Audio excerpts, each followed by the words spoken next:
نحمده ونصلي على رسوله الكريم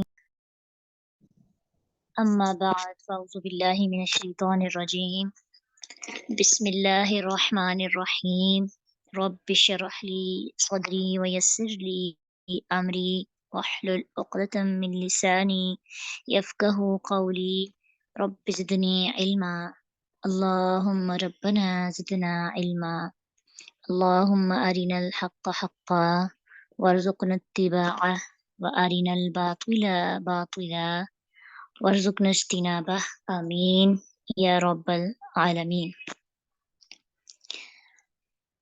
سورة البقرہ آیت نمبر 177 سے انشاءاللہ آج پڑھیں گے.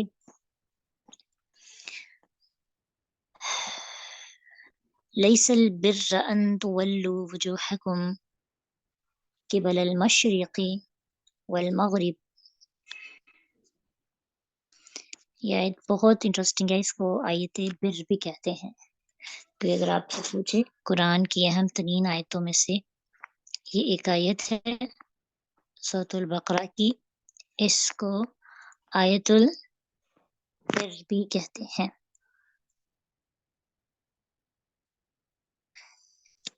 لیسا نہیں، البر نیکی، ان یہ کہ تولو تم پھیر لو، وجوہکم وجوہ وجہن کی جمع ہے، وجوہ چہروں کو، کم اپنے، قبلہ طرف، المشرقی مشرق کے، والمغربی مغرب کے، ولیکن البر اور لیکن نیکی اس کی ہے، من جو آمنہ ایمان لائے، باللہ اللہ پر، والیوم الآخری اور آخرت کے دن پر، والملائکتی اور فرشتوں پر، والکتابی اور کتابوں پر، والنبیین اور نبیوں پر، وآتا اور وہ دے، المال مال، علی حبہ اس کی محبت میں، کس کی؟ اللہ کی محبت میں، ذوی القربا قرابت داروں کو، ذوی کہتے ہیں والوں کو، اور قربا قریبی، یعنی جو قریبی ہیں، جو رشتہ دار ہیں ان کو، والیتامہ اور یتیموں کو، والمساکین اور مسکینوں کو. اب مساکین کا روٹ ورڈ مین سین کا فنون ہے، اور مسکین کو مسکین کو کہا جاتا ہے، پیچھے بھی آپ پڑھ کے آئے نا. اور سکنہ کا مطلب ہوتا ہے ٹھہر جانا، رک جانا، اور ایسا شخص جو ٹھہرا ہوا ہو، رکا ہوا ہو، جس کے اخراجات زیادہ ہوں اور اس کی آمدنی کم ہو، وہ مسکین ہوگا. وابن السبیل اور مسافروں کو، ابن کہتے ہیں بیٹے کو، اور السبیل راستے کی، تو راستے کا بیٹا کون ہوتا ہے؟ مسافر. ٹھیک ہے. والسائلین اور سوال کرنے والے کو، وفی الرقاب اور گردنیں چھڑانے میں، راقب روٹ ورڈ ہے اس کا، یعنی لوگ قید ہوتے ہیں ان کو آزاد کرانے میں.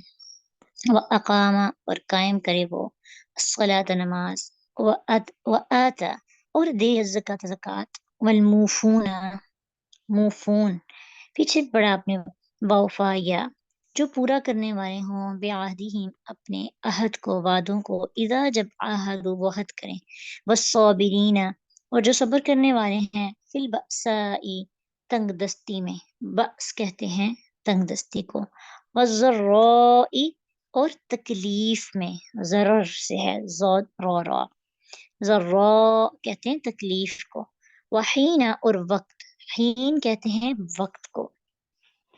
ٹھیک ہے. حین البأس جنگ کے، اولئک یہی وہ لوگ ہیں، الذین جنہوں نے، صدقوا سچ کہا، واولئک اور یہی لوگ ہیں، ہم وہ، المتقون جو متقی ہیں. یا ایھا الذین آمنوا اے لوگو جو ایمان لائے ہو، کتبہ فرض کر دیا گیا، لکھ دیا گیا، ویسے اس کا مطلب لکھ دیا گیا ہے لیکن اس کے اصطلاحی معنی ہوں گے فرض کر دیا گیا ہے، علیکم تم پر، القصاص قصاص، قاف صاد صاد اس کا روٹ ورڈ ہے. قصاص کا مطلب ہوتا ہے بدلہ لینا. فی القتلی مقتول کے بارے میں، الحر آزاد، حر حرارہ بالحر بدلے آزاد کے، والعبد اور غلام، بالعبدی بدلے غلام کے، والانثى اور عورت، بالانثى بدلے عورت کے، فمن تو جو کوئی عفیہ معاف کر دیا گیا، عین فاوا عفوف سے ہے، لہو اس کو من اخیہ اس کے بھائی کی طرف سے، شیئن کچھ بھی، فاتباع تو پیروی کرنا ہے، بالمعروف ساتھ بھلے طریقے کے، واداء اور ادا کرنا ہے، الیہ طرف اس کے، باحسان ساتھ احسان کے، ذالک یہ تخفیف تخفیف ہے، رعایت ہے، خوفافا من ربکم تمہارے رب کی طرف سے، ورحمت اور رحمت ہے، فمن اعتدی تو جو کوئی زیادتی کرے، عند الواو جیسے عدوون ہے نا، عدوون کا روٹ ورڈ بھی یہی ہے، اس کا کیا مطلب ہوتا ہے؟ عدوون دشمن، وہ دشمن جو زیادتی کرنے والا ہو، بعد ذالک اس کے بعد، فلہ عذاب علیم تو اس کے لیے عذاب ہے دردناک، وَلَكُمْ فِي الْقِصَاصِ اور تمہارے لیے بدلہ لینے میں، حیات زندگی ہے، یا اولی الالباب یا اے اولی والو، الباب عقل، تو الباب لام بابا اس کا روٹ ورڈ ہے، ٹھیک ہے، جیسے ہم کہتے ہیں نا لبے لباب، اس کا لبے لباب کیا ہے، اس کا نچوڑ کیا ہے، تو عقل والوں کو الباب کہا جاتا ہے، لعلکم تتقون تاکہ تم بچ جاؤ، کتب علیکم لکھ دیا گیا ہے تم پر، اذا جب حضر آ جائے، احدکم حاضر ہو جائے تم میں سے کسی ایک کو موت، ان ترکا اگر وہ چھوڑ جائے، خیر مال کو، الوصیت وصیت کرنا، واو صادیہ، للوالدین والدین کے لیے، والاقربین اور قرابت داروں کے لیے، بالمعروف بھلے طریقے سے، عرف سے ہے، عین رافع، معروف کا روٹ ورڈ عین رافع ہے، اور آپ نے یہ لفظ اردو میں بھی سنا ہوگا، عرف عام، یعنی عرف عام کہتے ہیں کہ وہ بات جو مشہور ہو، جو کامن ہو جائے، جو عام لوگوں کی زبان میں آ جائے، تو اس کا مطلب ہے بالمعروف اچھا طریقہ، جو اچھا اور مناسب انداز ہے، حقاً یہ حق ہے، علی المتقین متقین پر، فمن تو جو کوئی بدل دے ہو اسے، بعد مال اس کے جو سمع سنا اس نے، ہو اسے مطلب کسے، اس وصیت کو، فإنما تو بے شک اسم گناہ ہو اس کا، علی الذین ان پر ہے جو یبدلونہ بدل دیتے ہیں ہو اسے، ان اللہ سمیع علیم بے شک اللہ خوب سننے والا جانے والا ہے، فمن تو جو کوئی خوف کرے، خوف کا روٹ پٹ کیا ہے، خواب اوفا، مم موسن وصیت کرنے سے، موس جو ہے نا یہ بھی وصیت سے ہے، واو سادیہ اس کا روٹ ورڈ ہے، جانفن طرف داری کا، جیم نون فا، او یا اسمن اسم گناہ کا، فاصلہ تو وہ اصلاح کرا دے، بینہم درمیان ان کے، فلا تو نہیں، اسم کوئی گناہ، علیہ اس پر، ان اللہ بے شک اللہ، غفور الرحیم بہت بخشنے والا اور رحم کرنے والا ہے، یا ایھا الذین آمنو اے لوگو جو ایمان لائے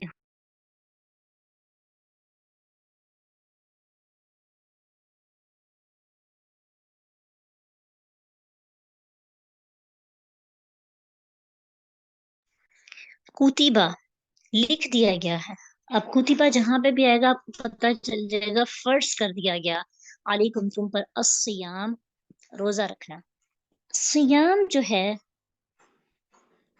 سوم سے ہے، صاد واو میم اس کا روٹ ورڈ ہے، عربی زبان میں سوم کہتے ہیں روزے کو، لیکن لغوی اعتبار سے یعنی عربی لغت کے اعتبار سے سوم کا مطلب ہوتا ہے رک جانا، کسی بھی کام سے رک جانے کو کہتے ہیں، جیسے کھانا پینا ہو یا کوئی کلام کر رہے ہوں یا چلنا پھرنا ہو، اسی لیے گھوڑا چلنے سے یا چارہ کھانے سے رکا ہوا ہو تو اسے کہتے ہیں فرسن سائمن، یعنی ایسا گھوڑا جو کھا پی نہیں رہا اور رکا ہوا ہے، ٹھیک ہے؟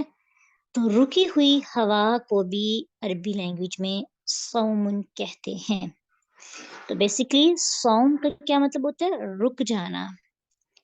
تو شریعت میں صوم جو ٹرم ہے وہ کس لیے یوز ہوئی کہ روزے کی نیت سے صبح صادق سے سورج غروب ہونے تک کھانے پینے اور جماع سے رکے رہنے کا نام کیا ہے؟ صوم، روزہ۔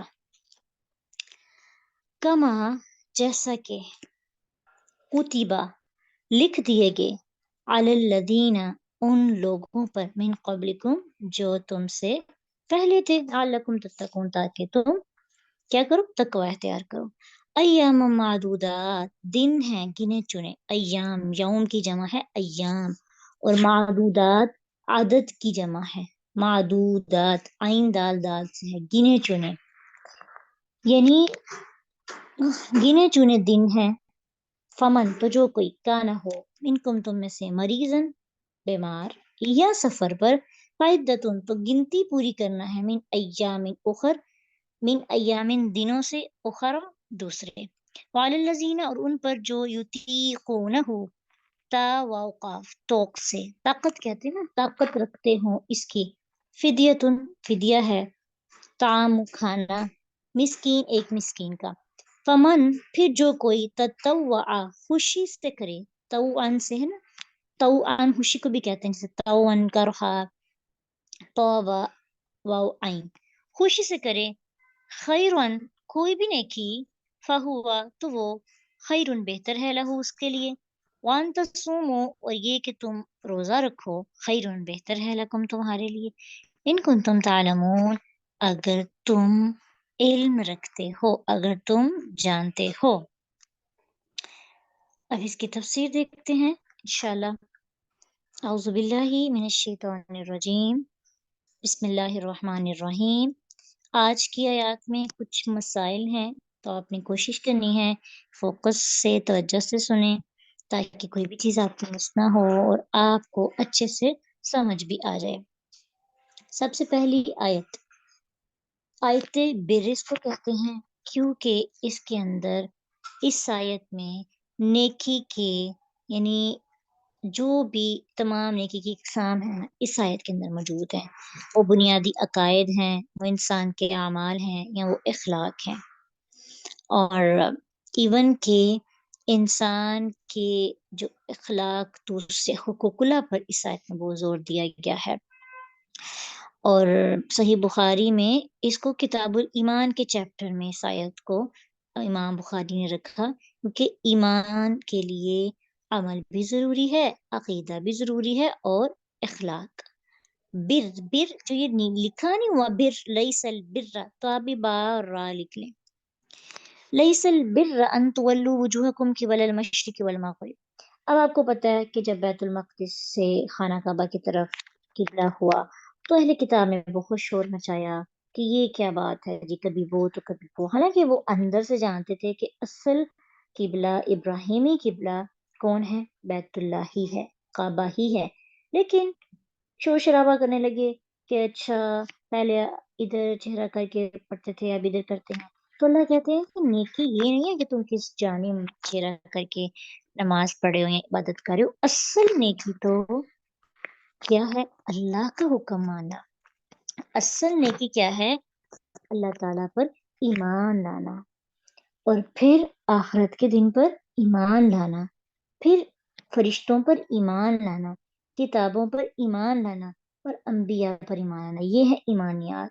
ایمانیات کو اگر ہم تقسیم کریں تو 3 کیٹیگریز اس کی بنتی ہیں۔ اللہ پر ایمان، اور اللہ پر ایمان میں اللہ پر بھی ایمان آ جاتا ہے اور فرشتوں پر بھی، کیونکہ فرشتے اللہ نے مقرر کیے ہیں۔ پھر رسالت پر ایمان، عقیدہ رسالت، پہلے عقیدہ توحید پھر عقیدہ رسالت۔ عقیدہ رسالت میں سارے انبیاء آ جاتے ہیں اور ساری کتابیں آ جاتی ہیں، انبیاء پر ہی کتابیں نازل ہوئی۔ اور نمبر 3 عقیدہ آخرت۔ عقیدہ آخرت میں آخرت، قبر کا بیان، اور قبر کے بعد میدان حشر، قیامت، یہ سب کچھ چیزیں آ جاتی ہیں۔ تو بیسک انسان کے 3 عقیدے ہیں جن کا مضبوط ہونا ضروری ہے۔ کہ کیونکہ دیکھیں کہ انسان کو اگر نیکی کے کام بتا دیے جائیں اور اسے یہ بتائی نہ جائے کہ آپ کو کوئی پوچھنے والا بھی ہے کہ نہیں، تو وہ ان نیکی کے کاموں کو اچھے سے نہیں کرے گا۔ ہم نیکی کیوں کرتے ہیں؟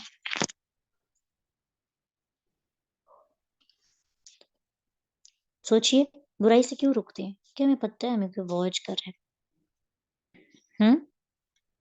اسی لیے اس کے بعد اللہ تعالیٰ نے ایمانیات کے بعد عبادات کے ذکر کی بجائے حقوق اللہ کی بجائے حقوق العباد کا ذکر کیا۔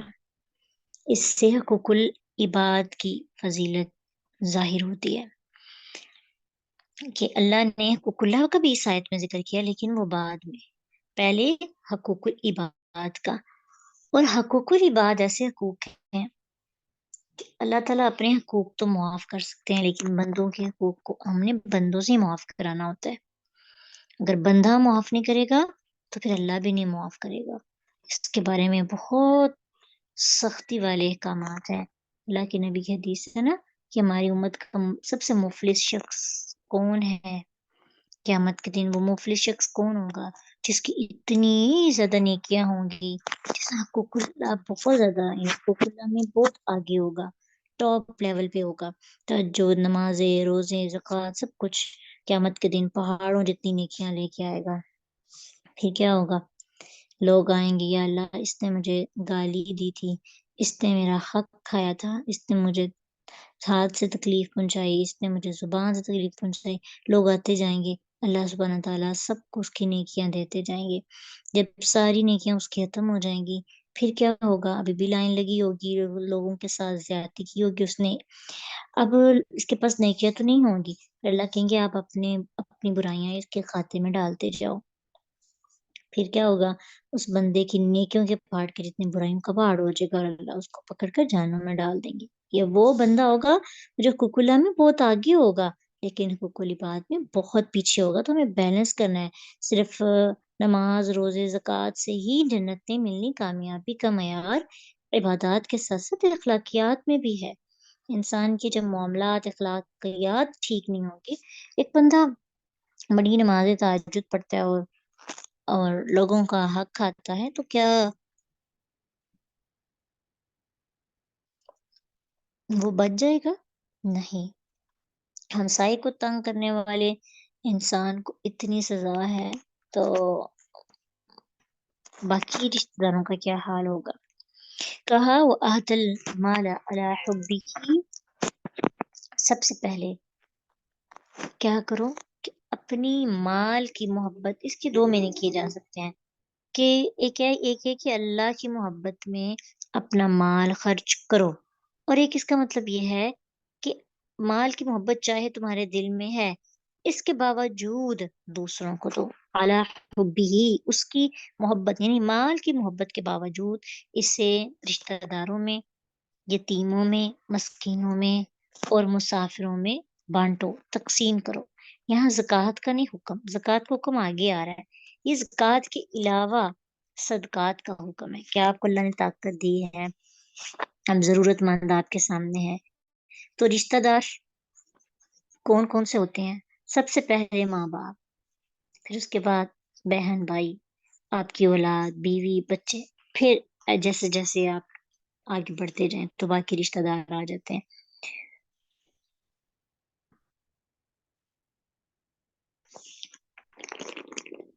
تو اپنے رشتہ داروں پہ خرچ کرو۔ ویسے ہم رشتہ داروں کے معاملے میں تھوڑے دل کم رکھتے ہیں اور دوسروں کو زیادہ دیتے ہیں، حالانکہ رشتہ داروں کو دینے کی دو نیکیاں، ایک صلہ رحمی کی اور ایک صدقے کی۔ اس لیے جب بھی آپ صدقہ خیرات کرتے ہیں تو آپ دیکھا کریں کہ میرے رشتہ داروں میں سے کون سب سے زیادہ مستحق ہے، اس کو میں صدقہ دوں۔ یتیم وہ بندہ جس جس کا والد نہیں ہوتا، اور اگر وہ بندہ بالغ ہو جاتا ہے تو پھر وہ یتیم نہیں رہتا، کیونکہ حدیث میں آتا ہے ابو داؤد کی، لا یتم بعد احتلام، کہ بلوغت کے بعد یتیمی نہیں، ٹھیک ہے، یتیمی نہیں بعد احتلام کے، تو بالغ ہو جائے گا پھر وہ یتیم نہیں رہے گا۔ وابن السبیل اور مسافروں کو. اب مسافروں کو صدقات دو، اس کا کیا مطلب ہے؟ اس کے لیے آپ کو نا اس سچویشن میں جانا ہوگا جو آج جب قرآن نازل ہوا تھا یا آج سے کچھ سال پہلے کی، کہ جب لوگوں کے پاس ٹرانسپورٹیشن سسٹم نہیں تھا، لوگ سفر کرتے 6 ماہ ایک جگہ سے دوسری جگہ پہ لگاتے. ایون کہ جو حج کے لیے جاتے تھے نا لوگ پاکستان سے یا برصغیر سے سعودیہ تک، تو تقریباً ان کو 4 ماہ لگتے تھے جاتے اور 4 ماہ آتے. ٹھیک ہے، تو اتنا زیادہ، آج تو 4 گھنٹے لگتے ہیں. تو وہ لوگ کتنی مشقتیں اٹھا کر جاتے تھے. اب رستے میں وہ انہوں نے اپنا مال وغیرہ تو لیا ہوتا تھا، لیکن ان کے پاس ختم ہو گیا. اب ان کے پاس جانے کے لیے، واپس جانے کے لیے پیسے نہیں یا کھانے پینے کے لیے نہیں. تو پھر ایون کہ صدقہ کے علاوہ زکوٰۃ بھی مسافروں کو لگ جاتی ہے. تو آج بھی اگر کوئی مسافر دور سے آیا، اس سے اتنی انفارمیشن نہیں، ایزی پیسہ بینک اکاؤنٹس کا اس کو اتنا نہیں پتا، یا اس کے پاس نمبرز وغیرہ نہیں ہے، تو مشکل میں ہے، پرابلم میں ہے، اور اس کے پاس جانے کی رقم نہیں. اگر آپ کو پتا ہے وہ اوتھینٹک کیس ہے تو آپ اس کی ہیلپ کر سکتے ہیں. ٹھیک ہے، مسافر چاہے پیچھے سے بڑا ہی اچھے گھرانے کا ہو، لیکن سفر کی حالت میں جب اس کے پاس کچھ نہ ہو اور وہ بے بس ہو جائے، اور اس کا مطلب اخراجات، اس کے جو پیسے وغیرہ اس نے لیے تھے وہ ختم ہو جائے، تو اس کی ہیلپ کرنی چاہیے، زکوٰۃ سے بھی صدقے سے بھی. والسائلین، اور جو مانگتے ہیں، جو سوال کرتے ہیں. اور سوال کرنے والوں کو جھڑکنا نہیں چاہیے. اگر آپ سوال کرنے والوں، اما السائل فلا تنہر، اگر آپ نہیں دے سکتے تو اس کو جھڑکے نہیں. ٹھیک ہے، خاموشی سے پیار سے منع کر دیں. لیکن اگر دے سکتے ہیں تو پھر سوال کرنے والوں کو بھی دیں. اور وہ نہیں، پروفیشنل سوال کرنے والے نہیں. خاص طور پہ آپ اپنے ارد گرد دیکھیں، اپنی محلے گلی میں، کہ جو لوگ آپ کو لگتا ہے واقعی مستحق ہیں اور اتنے زیادہ غریب ہیں کہ وہ سوال کرنے پر مجبور ہو گئے، تو ان کی شرمندگی کا ناجائز فائدہ نہ اٹھائے. وہ پھر رقاب، اور گردنوں کو چھڑانے میں اس وقت سسٹم تھا غلامانہ، اور غلام جو تھے نا وہ دوسروں کے انڈر آ جاتے تھے اور غلامی کی زندگی گزارتے تھے، غلام بکتے تھے.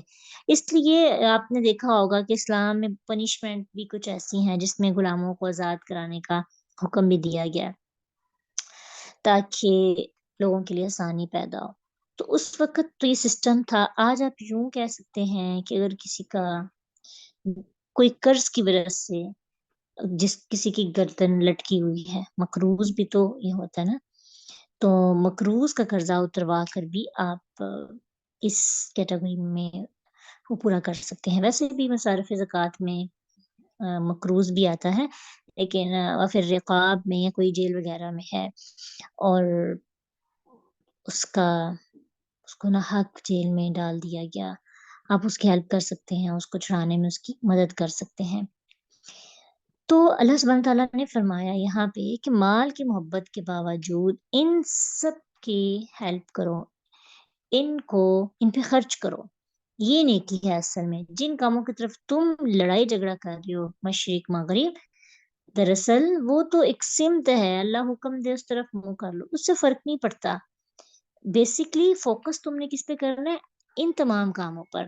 ایمانیات کے بعد حقوق اللہ پر غور کرو. پھر ساتھ ہی کہا وَأَقَامَ الصَّلَاةَ، اور نماز قائم کرو، وَآتَى الزَّكَاةَ، اور زکوٰۃ دو. اب زکوٰۃ کا یہاں پہ الگ سے حکم ہے. وَالْمُوفُونَ بِعَهْدِهِمْ، اور وعدہ پورا کرو جب تم وعدہ کرتے ہو. کسی سے بھی کوئی بھی ہم کمٹمنٹ کرتے ہیں تو اپنا کمٹمنٹ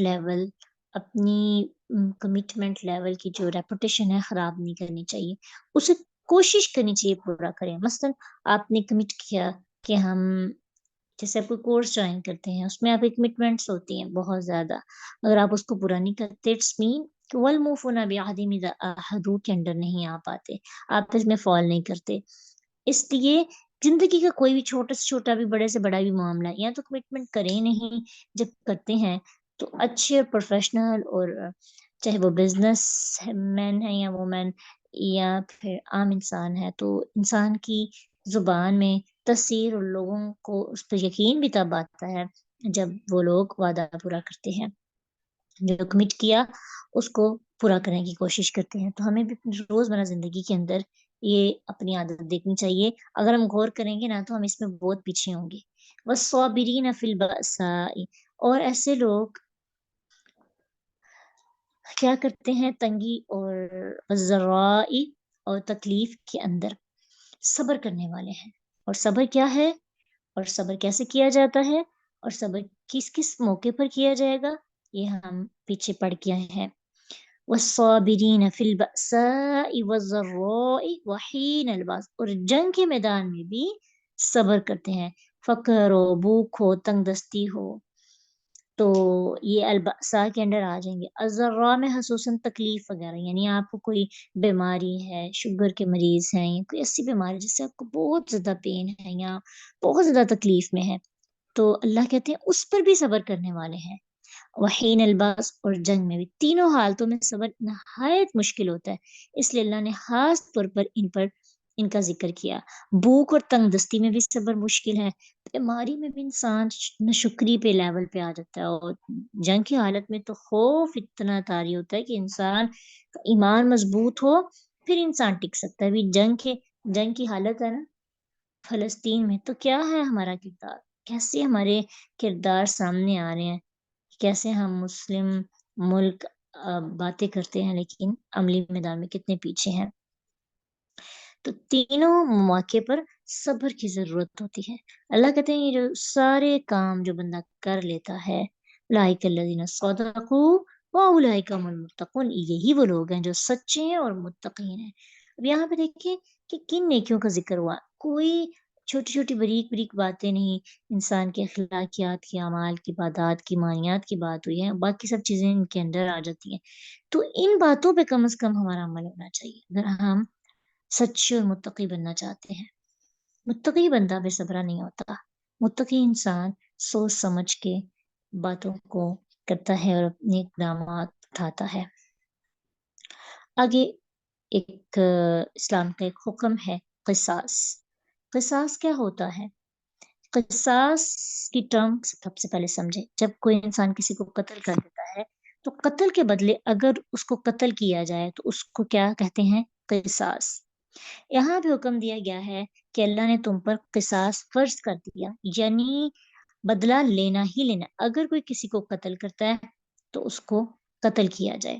لیکن ایک بات کا خیال رکھیں کہ یہ نہ ہو کہ کوئی بندہ، اس زمانے میں نا ایسے ہوتا تھا کہ نا جاہلیت کے زمانے میں اگر کوئی کمزور قبیلے کا بندہ طاقتور کو قتل کر دیتا تو اب کیا ہوتا کہ وہ اس کمزور کی بجائے طاقتور کو قتل کرتے. یا پھر ایسا ہوتا کہ ایک شخص ہے، اس نے ایک طاقتور قبیلے، یعنی ایک اچھے نام نہاد مشہور قبیلے کے ایک بندے نے کسی کمزور کو قتل کر دیا. اب کیا ایک آزاد بندے نے قتل ہے، اب وہ اس کی بجائے، اس کو مارنے کی بجائے کہیں کہ میرے حصے کا کوئی غلام خریدیں اور اس کو قتل کر دیں. ایسے ہوتا تھا. اس لیے اللہ نے کہا الحر بالحر والعبد بالعبد والانثى بالانثى، آزاد کے بدلے آزاد ہی قتل ہوگا اور غلام کے بدلے غلام ہی قتل ہوگا. اب یہ نہیں مطلب کہ اگر آپ نے غلام کو قتل کیا ہے تو بدلے میں غلام قتل ہوگا، نہیں. جو قاتل ہے نا اس کو دیکھا جائے گا قاتل کون ہے، جو قاتل ہے اسی کو قتل کیا جائے گا. ان سب کی تاکید کا مطلب یہ ہے کہ قتل اگر عورت نے کیا ہے تو پھر عورت کو ہی بدلے میں قتل کیا جائے گا. اگر قتل غلام نے کیا ہے تو بدلے میں اسی غلام کو ہی قتل کیا جائے گا. اگر قتل کسی آزاد حاکم وقت کے بیٹوں میں سے، خاندان میں سے کسی میں، کوئی بھی انسان ہے جس نے کیا ہے، بڑے ویل نون پرسنالٹیز ہیں، چاہیں تو وہ بدلے میں اپنے طرف سے کوئی بندہ پیش نہیں کر سکتے، بلکہ اس انسان کو قتل کیا جائے گا جس نے قتل کیا ہے. سمجھ آئی اس کی؟ کوئی کنفیوژن تو نہیں؟ فمن عفی لہ من اخیہ، اب ایک اور چیز کہ اگر معاف کر دیا جائے اپنے بھائی کی طرف سے شیئن کچھ بھی، فاتباع بالمعروف اداء الیہ بالاحسان. یہاں پہ من اخیہ یعنی مقتول کے وارث کو قاتل کا بھائی قرار دینے میں ایک طرح کی سفارش بھی ہے. کہ بے شک قاتل نے تمہارے آدمی کو قتل کیا، لیکن مسلمان ہونے کے ناطے تم اس کے بھائی ہو، تم اس سے کچھ نہ کچھ معافی دینی چاہیے۔ معافی کی دو صورتیں ہیں۔ ایک صورت یہ ہے کہ صدقہ کرتے ہوئے دیت لیے بغیر مکمل معاف کر دیا جائے، یعنی قصاص بھی نہ لیا جائے اور دیت بھی نہ لی جائے۔ دوسری صورت یہ ہے کہ قصاص تو نہ لیا جائے لیکن دیت لے لی جائے۔ دیت کہتے ہیں کہ اگر آپ نے کسی سے قصاص نہیں لینا، یعنی ایک بندے نے دوسرے بندے کو قتل کر دیا، جس کو قتل کیا گیا اس کے وارث کہتے ہیں چلیں ہم آپ کو معاف کر دیتے ہیں، ہم قصاص نہیں لیتے، ہم دیت لے لیتے ہیں۔ دیت ہوتی ہے کچھ پیسے مقرر ہوتے ہیں، وہ پیسے دینے پڑتے ہیں ان کو۔ تو معاف کرنے کی یہاں پہ دو صورتیں ہیں، فَاتِّبَاعٌ بِالْمَعْرُوفِ وَأَدَاءٌ إِلَيْهِ بِإِحْسَان، یا تو مکمل معاف کر دیا جائے یا پھر دیت لی جائے۔ اب دیت کتنی ہونی چاہیے؟ دیت کا کوئی پیمانہ تو مقرر نہیں، لیکن رسول اللہ صلی اللہ علیہ وسلم نے پھر مقرر کیا تھا 100 اونٹ۔ اب 100 اونٹ آج کے دور میں اس کی قیمت کتنی بنتی ہے؟ ایک اونٹ آئی تھنک 3 لاکھ سے زیادہ کا آتا ہے، کم از کم لیکن 3 لاکھ تک۔ تو 100 اونٹ 3 کروڑ، یعنی دیت کتنی ہوگی؟ 3 کروڑ۔ اور ہمارے ہاں ہماری جو سسٹم ہے نا اس کے اندر دیت وغیرہ لینی ہو تو 5-10 لاکھ لے کر تو معافی کروا دیتے ہیں۔ اسی لیے تو قتل عام ہو رہا ہے، کوئی بھی کسی کو قتل کرتے ہوئے سوچتا ہی نہیں ہے کہ نہ قصاص لیا جاتا ہے، نہ قتل کیا جاتا ہے۔ اور جو ہے قصاص لینا حکومت وقت کا کام ہے کہ وہ ضرور قصاص لے، تاکہ لوگ کے اندر ایک خوف پیدا ہو اور پھر کیا ہو کہ یہ کام کم ہو۔ لیکن جب ایسا سسٹم ہی نہ انصاف والا سسٹم نہ ہو تو پھر قتل و غارت عام ہو جاتا ہے۔ حالانکہ کسی ذمی کو قتل کرنے کی بھی اتنی زیادہ مذمت کی گئی ہے، حدیث میں آتا ہے کہ جس نے کسی ذمی کو، ذمی کہتے ہیں کہ اسلامی حکومت میں جو نان مسلمس ٹیکس دے کے رہ رہے ہوتے ہیں نا، اس کو کہتے ہیں۔ جیسے ہمارے ملک میں کوئی عیسائی یا جو بھی نان مسلم رہتے ہیں، اب وہ رہتے ہیں ذمی ٹیکس دے کر، تو اگر کوئی شخص اس ذمی کو قتل کر دیتا ہے نہ حق، بغیر کسی وجہ کے، تو حدیث میں آتا ہے کہ ایسا شخص 40 سال کی دوری پر بھی جنت کی خوشبو نہیں سونگ سکے گا۔ مثلاً یہ کہ قیامت کے دن 50,000 سال کا ہوگا، جب 40 سال جنت سے لوگ دور ہوں گے نا، یعنی جنت میں جانے میں 40 سال رہ جائیں گے، تو 40 سال دور ہوں گے کہ سب کو جنت کی خوشبو آنا شروع ہو جائے گی، لیکن ایسا شخص جنت کی خوشبو سے بھی محروم ہو جائے گا۔ پھر حدیث میں آتا ہے کہ جس نے ایک مسلمان، ایک مومن بندے کو قتل کیا، اس نے پوری انسانیت کو قتل کیا۔ ایک انسان کا قاتل پوری انسانیت کا قاتل ہے۔ تو قتل جو ہے نا، اس کے بارے میں ایک حدیث میں اور آتا ہے کہ اللہ تعالی شرک اور قتل کے علاوہ جسے چاہے گا معاف کر دے گا۔ ٹھیک ہے، تو اتنی زیادہ اس کی مذمت اور ممانعت ہے، لیکن ہمارا چھوٹا چھوٹا بچہ گن لے کر ایک دوسرے کو دھمکی دیتا ہے اور اب ہائی لائٹ کرتے ہیں ایک دوسرے کو کہ ہم ایسے کر دیں گے، تو کیونکہ نہ تو قانون ہے، اسی وجہ سے سسٹم بہت زیادہ خراب ہو رہا ہے۔ ذالک تخفیف من ربکم ورحمہ، اللہ کہتے ہیں کہ یہ دیت والا اور معافی والا معاملہ ہے نا، یہ تمہارے لیے تخفیف ہے اور رحمت ہے اللہ کی طرف سے۔ کیسے؟ کیونکہ بنی اسرائیل میں صرف قصاص تھا، دیت نہیں تھی۔ یعنی لینا ہے تو بس قصاص ہی لینا ہے، دیت نہیں لے سکتے آپ۔ ایک قتل جس نے کرنا ہے اس کے بدلے میں قتل ہی کیا جائے گا۔ تو اب اللہ تعالیٰ نے تخفیف کر دی اور دیت لینے کی بھی اجازت دی، تو یہ ہے اللہ کی طرف سے تخفیف۔ آپ کو اگر پوچھا جائے اس کا کیا مطلب ہے تخفیف من ربکم، تو آپ یہاں پہ بتائیں گے کہ بنی اسرائیل میں صرف قصاص تھا، دیت نہیں تھی، اللہ نے تخفیف کر کے مسلمانوں کے ہاں معاف کرنا، دیت لینے کا بھی جو ہے صورتیں پیدا کر دی۔ فمن اعتدی بعد ذلک فلہ عذاب علیم، اب جو شخص دیت لے کر بھی کوئی آدمی اگر قاتل کو قتل کر دے گا تو اس کے لیے دردناک عذاب ہے، کیونکہ وہ حد سے بڑھ رہا ہے۔ پھر کہا وَلَكُمْ فِي الْقِصَاصِ حَيَاةٌ يَا أُولِي الْأَلْبَابِ لَعَلَّكُمْ تَتَّقُونَ، کہا قصاص میں زندگی ہے۔ قصاص میں زندگی کیسے ہے؟ اس کا مطلب یہ ہے کہ اگر لوگ قصاص لینا شروع کر دیں گے، قتل کے بدلے قتل کریں گے، تو سزا کے خوف سے لوگ قتل کرنے سے رک جائیں گے۔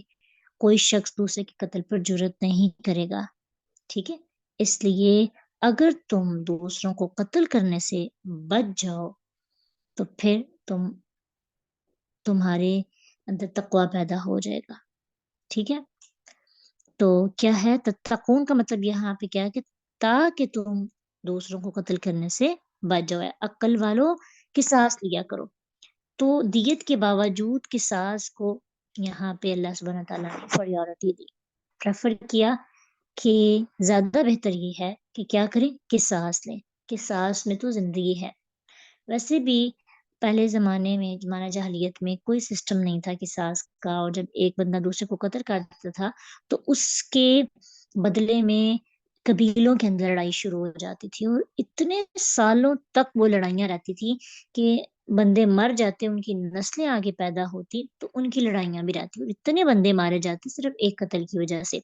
تو جب قصاص کا سسٹم آیا تو کہا وَلَكُمْ فِي الْقِصَاصِ حَيَاةٌ يَا أُولِي الْأَلْبَابِ، کہ جب تم قتل کے بدلے قاتل کو ہی قتل کرو گے تو پھر تمہارے باقی جانے بھی جو لڑائی جھگڑے میں جاتی ہیں وہ بھی سیو ہو جائے گی، ٹھیک ہے؟ تو قتل جو ہے اس کی روک تھام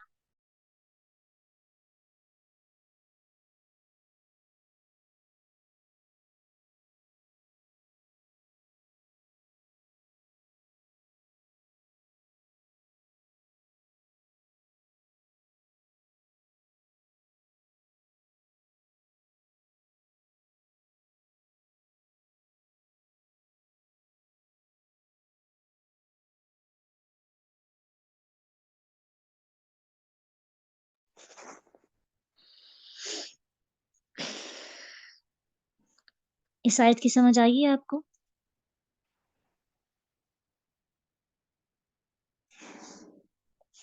اس آیت پہ عمل کی وجہ سے ہی سعودیہ میں امن ہے، اور اس پر عمل کی برکت سے ہی وہاں پہ سسٹم اچھا چل رہا ہے۔ ہمارے ملکوں کے اندر کیونکہ قصاص کا سسٹم نہیں نہ ہوتا، اس وجہ سے فساد برپا ہو رہا ہے۔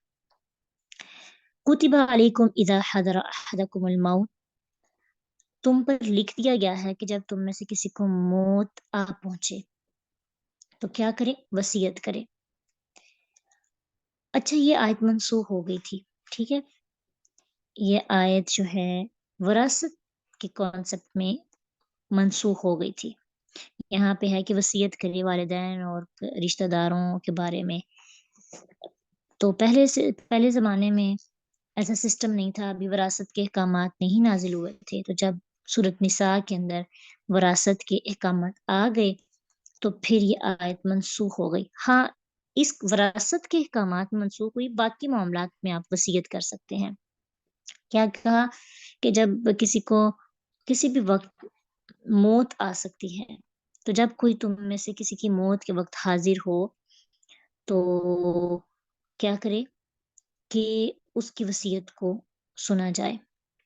وصیت ویسے بھی آپ کو کر دینی چاہیے۔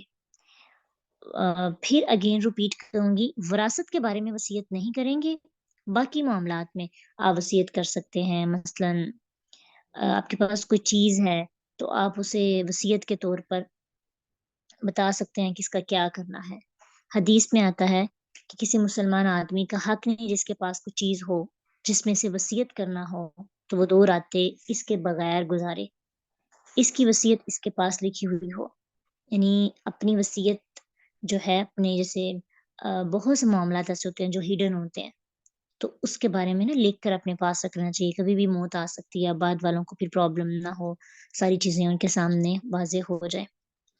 اور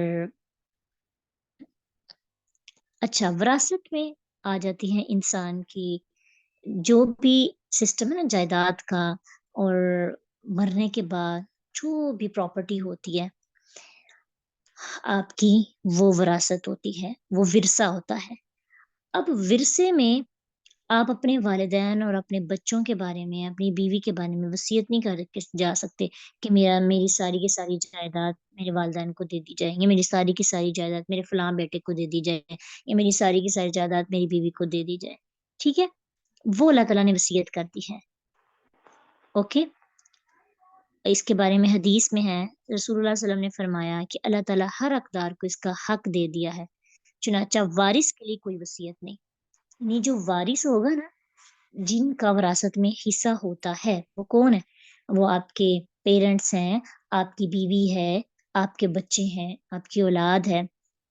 ان کے بارے میں آپ وصیت نہیں کر سکتے. اس کے علاوہ اگر آپ نے کسی کو کچھ دینا ہے، مثلا جن کا وراثت میں کوئی حق نہیں ہے، ان کو ان کے لیے آپ وصیت کر کے جا سکتے ہیں. مثلا کسی نے کوئی منہ بولا بیٹا بنایا ہوا ہے، اب اس کا وراثت میں حق نہیں نا، اس کے بارے میں اگر تھوڑی بہت وصیت آپ کرنا چاہتے ہیں تو کر کے جا سکتے ہیں کہ جی جائیداد تقسیم کرنے کے بعد اس کو بھی کچھ حصہ دیا جائے. یہ نہیں کہ ساری کی ساری جائیداد اس کے حصے میں لگا دی جائے، نہیں، کیونکہ وراثت مکمل آپ کسی ایک کے لیے وصیت نہیں کر کے جا سکتے.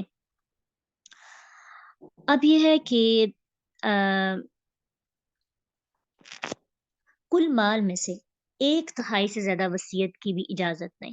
رسول اللہ صلی اللہ علیہ وسلم نے سعد بن ابی وقاص رضی اللہ عنہ کو زیادہ سے زیادہ تہائی مال وصیت کی اجازت دی اور اسے بھی بہت قرار دیا. صحیح بخاری کی حدیث ہے. اب آپ کو بات سمجھ میں آئی؟ پہلی بات یہ ہے کہ یہ آیت منسوخ ہو چکی ہے. کس آیت سے؟ سورۃ نساء کی آیت ہے یوصیکم اللہ فی اولادکم. سورۃ نساء آیت نمبر 11 سے 14 تک انشاءاللہ ہم اس میں وراثت کے احکامات پڑھیں گے. تو یہ آیت اس سے منسوخ ہو گئی ہے. نہ سے منسوخ کا کانسیپٹ تو آپ جوز ون میں پڑھ کے آئے ہیں نا. پہلی بات تو یہ کلیئر ہوئی. دوسری بات یہ کہ وصیت کی جا سکتی ہے، لیکن وصیت کن کے حق میں کی جائے؟ ہم وصیت کر سکتے ہیں لیکن ان کے حق میں جو ہمارے وارث نہیں ہیں. ٹھیک ہے، اب ورثاء کا تو آپ کو پتہ نا کون کون سے ہمارے وارث ہوتے ہیں. اب وارثوں کے لیے وصیت نہیں.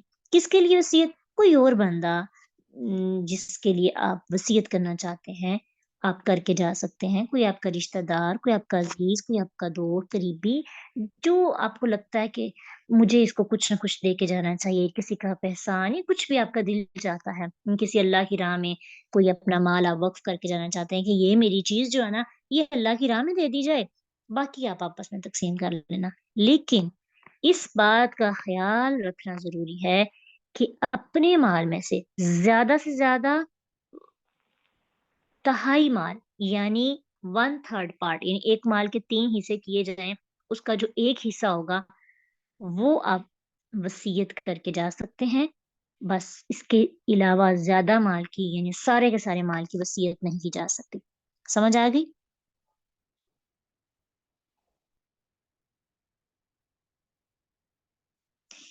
آگے اسی کے بارے میں آیت ہے کہ فَمَن بَدَّلَهُ بَعْدَ مَا سَمِعَهُ فَإِنَّمَا اسْمُهُ عَلَى الَّذِينَ يُبَدِّلُونَهُ إِنَّ اللَّهَ سَمِيعٌ عَلِيمٌ. کہ جو شخص سے بدل دے اس کے بعد کہ اسے سن چکا ہو تو اس کا گناہ انہیں لوگوں پر ہے جو اسے بدلا. یعنی کچھ لوگ وصیت کو بدل رہے ہیں سن کر، اس ٹائم جو اس کے پاس موجود ہو، اس نے وصیت کی ہوئی ہو، اب وہ بعد میں اس کو چینج کر دے اپنے فائدے کے لیے، تو پھر کیا ہوگا کہ اس وصیت کرنے والے کو گناہ نہیں ہوگا، بلکہ جنہوں نے وصیت کو بدلا ہے اس کو گناہ ہوگا. لیکن ایک اور کیس ہے. وہ کیس کیا ہے کہ فمن خاف من موص جنفا او اثما فاصلح بینہم فلا اثم علیہ. کہ جو شخص کسی وصیت کرنے والے سے کسی قسم کی طرف داری یا گناہ سے ڈرے. اب یہ کہ اگر وصیت کرنے والے نے وصیت زیادہ کر دی ہے یا اس کی وصیت جائز نہیں، مثلا وہ ایسی وصیت کر کے جاتا ہے جو درست نہیں ہے، جو گناہ کے کام والی ہے.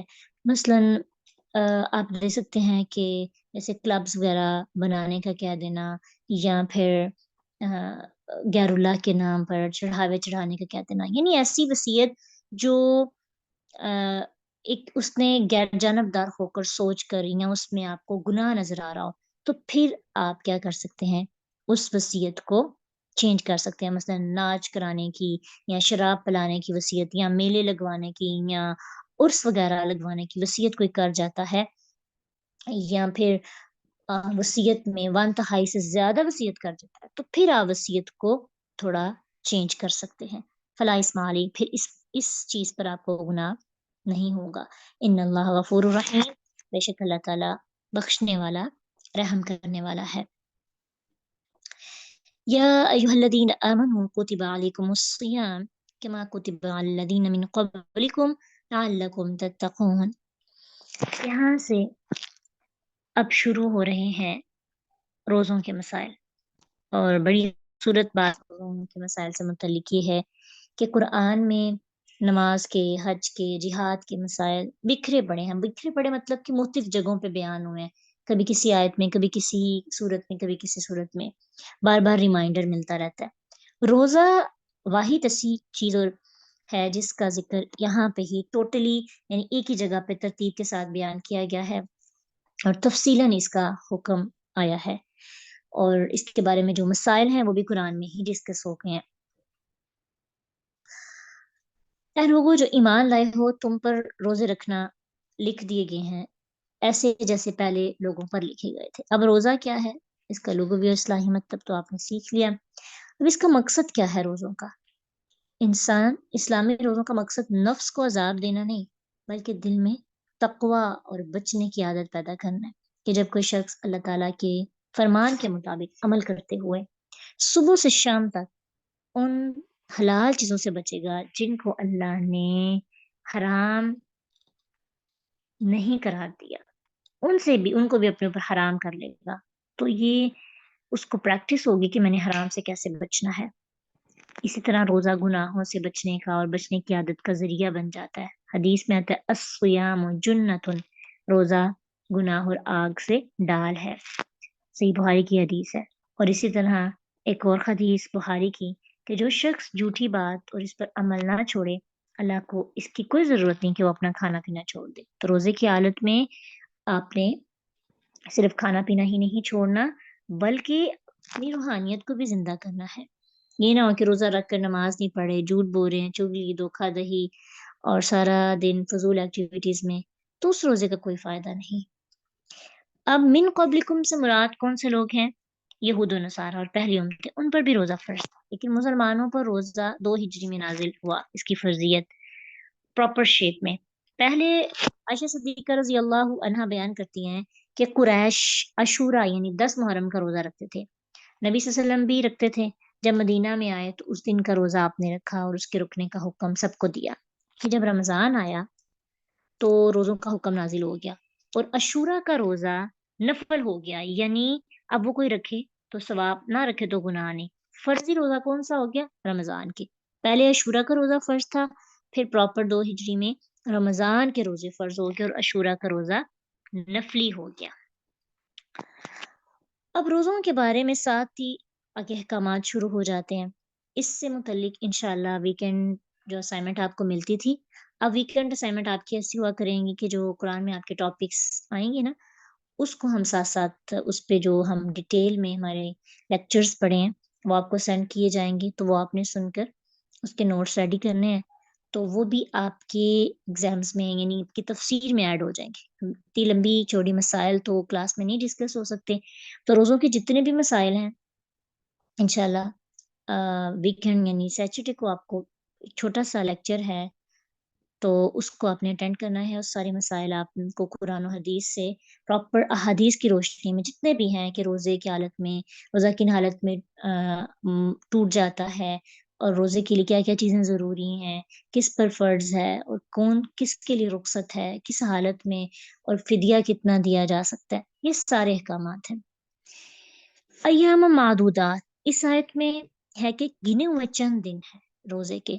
اب جب تم میں سے کوئی بیمار ہو جائے یا سفر کی حالت میں ہونا تو تم روزہ نہ رکھو، کیا کرو؟ بعد میں روزے رکھ لینا. پہلے زمانے میں سفر بھی بہت مشکل ہوتے تھے، اور ویسے بھی ابھی بھی یہ حکم باقی ہے کہ جو مریض ہو یا مسافر ہو، زیادہ پریفریبل بات یہ ہے کہ وہ روزہ نہ رکھے. ہاں اگر وہ رکھنا چاہے مسافر تو رکھ سکتا ہے، مریض کو پھر بھی رخصت ہے کہ وہ روزہ نہ رکھے، بعد میں پورا کر لے. لیکن اگر بیماری ایسی ہو کہ جس کے صحیح نہ ہونے کا اندیشہ ہو، جیسے شوگر کی بیماری ہے، اور اس میں انسان بھوکا نہیں رہ سکتا اور یہ بھی نہیں ہے کہ کب ختم ہوگی، تو پھر ایسی بیماری میں آپ فدیہ دے دیں اور بعد میں آپ کو پھر روزے نہیں رکھنے پڑیں گے۔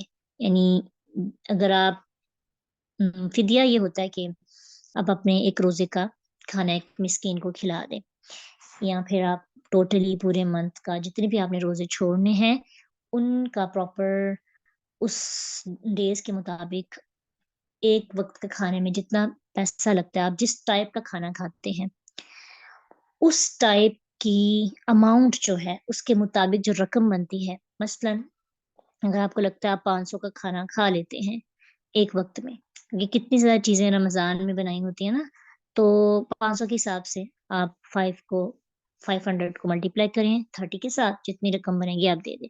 اگر آپ کو لگتا ہے آپ نارمل فیملی سے ہیں تو آپ پھر 200 300 400 آپ اپنی طاقت کے مطابق فدیہ دیں گے۔ فدیہ کے لیے بھی کوئی خاص چیز مقرر نہیں ہے، یہ آپ کی طاقت، آپ جس ٹائپ کا کھانا کھاتے ہیں اور جس ملک میں رہتے ہیں اس کی کرنسی کے مطابق دیں گے۔ مثلا آپ سعودیہ میں رہتے ہیں تو آپ کا کھانا 10 ریال کا آتا ہے ایک ٹائم کا، یا 5 ریال کا آتا ہے، تو آپ پاکستان میں کسی کو پیسے دے رہے ہیں تو آپ 5 ریال کو 30 کے ساتھ ملٹیپلائی کریں گے اور جتنے اماؤنٹ بنے گی اتنی اماؤنٹ پھر کسی کو دیں گے۔ ٹھیک ہے، ایک وقت کا کھانا ہے وہ آپ ایک وقت کا کھانا کھلانا ہے آپ نے، ٹھیک ہے، اپنی طاقت کے مطابق۔ اور اس کے مزید جو مسائل ہیں انشاءاللہ آپ کو ہماری ریکارڈنگ جو آپ کو سینڈ کی جائے گی اس کو آپ نے لازمی سننا ہے، وہ آپ کے ٹیسٹ کا بھی حصہ ہوگا جو آپ کا منڈے کو ٹیسٹ ہے۔ وَعَلَى الَّذِينَ يُطِيقُونَهُ فِدْيَةٌ طَعَامُ مِسْكِينٍ۔ اب جو لوگ، اب نا یہ آیت ویسے اس کی دو تفسیر کی جاتی ہیں، وَعَلَى الَّذِينَ يُطِيقُونَ فِدْيَةٌ طَعَامُ مِسْكِينٍ، یہ ہے کہ جب یہ آیت اتری تو تب لوگوں کو کہا گیا تھا، صحیح بخاری میں ایک تفسیر ہے کہ جب یہ آیت نازل ہوئی نا تو اس کا مطلب تھا کہ جو چاہتا ہے روزہ نہ رکھے، ٹھیک ہے، وہ کیا دے، فدیہ دے دے۔ تو لوگ ایسے کر لیتے، فدیہ دے دیتے، روزہ نہ رکھتے۔ پھر یہ آیت منسوخ کر دی گئی، ٹھیک ہے، پھر روزے فرض ہو گئے، پھر روزے ہر حال میں رکھنے تھے۔ رخصت کن کو ہے؟ وہ بیمار کو ہے، یا حاملہ عورت کو ہے، یا دودھ پلانے والی عورت کو ہے، یا مسافر کو۔ تو اب کیا ہوا کہ پھر دوبارہ سے روزے فرض کر دیے گئے مکمل۔ وہ اس لیے تھا، اتنی سی رخصت اس لیے تھی کہ لوگوں کو عادت نہیں تھی تو لوگوں کو ریلیکس رکھا گیا، جیسے نماز آہستہ آہستہ شروع ہوئی اور شراب سے آہستہ آہستہ منع کیا گیا، اسی طرح روزوں میں بھی رعایت دی گئی تھی پہلے، پھر یہ بعد میں آیت منسوخ ہو گئی۔ دوسری تفسیر علماء کے نزدیک ہے کہ یہاں پہ وَعَلَى الَّذِينَ يُطِيقُونَهُ فِدْيَةٌ طَعَامُ مِسْكِينٍ کا مطلب یہ ہے کہ وہ بندے، وہ بزرگ، بوڑھا مرد یا بوڑھی عورت جو روزے کبھی بھی نہیں رکھ سکتے، وہ کیا کریں، ہر دن کے بدلے ایک مسکین کو کھانا کھلا دے۔ تو اگر یہ تفسیر کی جائے تو پھر یہ آیت منسوخ نہیں ہوتی، اس کا حکم ابھی بھی باقی ہے۔ انس رضی اللہ عنہ بوڑھے جب ہوئے تو ان سے روزے نہیں رکھے جاتے تھے، تو وہ ہر دن ایک مسکین کو گوشت کے ساتھ روٹی کھلا دیتے تھے، وہ روزہ نہیں رکھتے تھے، یعنی اپنی طاقت کے مطابق وہ کھانا کھلاتے تھے۔ فمن تطوع خیرا فهو خیر له۔ اب اس کا کیا مطلب ہوگا، یعنی اگر کوئی ایک سے زیادہ مسکینوں کو کھانا کھلا دے تو اس کے لیے اس کی نیکی زیادہ ہوگی، اس کے لیے خیر کی خیر ہے۔ وان تصوموا خیر لکم، لیکن اگر تم روزے رکھ لو تو یہ تمہارے لیے بہتر ہے، ان کنتم تعلمون، اگر تم جانتے ہو۔ اب دیکھیں کتنا خوبصورت انداز ہے نا اسلام کا، کہ رعایت دے کر، رخصت دے کر شروع میں یہ آیتیں نازل ہوئیں تو ساتھ ہی کہہ دیا کہ ٹھیک ہے تم روزہ نہیں رکھ سکتے تو نہ رکھو، فدیہ دے دینا اور مسکین کو کھانا کھلا دینا، لیکن ساتھ ہی اینڈ پہ ٹچ دے دیا کہ اگر تم روزے رکھ لو گے نا یہ زیادہ بہتر ہے، اس سے زیادہ تمہیں فائدہ حاصل ہوگا۔ تو یہ انداز بیان تھا شروع میں اسلام کی محبت دل میں پیدا کرنے کے لیے لوگوں کے اندر۔ پھر ان آیات کو منسوخ کیا گیا اور روزے سب پر فرض کیے گئے، اور اگین لاسٹ پہ کہ روزے کی رخصت صرف مریض کو ہے اور مسافر کو ہے، حاملہ عورت کو ہے، اور دودھ پلانے والی عورت کو۔ اب اس میں بھی کچھ کنڈیشنز ہیں کہ کون فدیہ دے سکتا ہے اور کس نے بعد میں روزے کی قضا پوری کرنی ہے۔ یہ اب آپ جب روزوں کے مسائل دیکھیں گے تو اس میں آپ کو انشاءاللہ ڈیٹیل میں سب باتیں پتہ چل جائیں گی انشاءاللہ۔ وآخر دعوانا ان الحمدللہ رب العالمین، سبحانک اللہم و بحمدک، نشہد ان لا الہ الا انت، نستغفرک و نتوب الیک۔ السلام علیکم ورحمۃ اللہ وبرکاتہ۔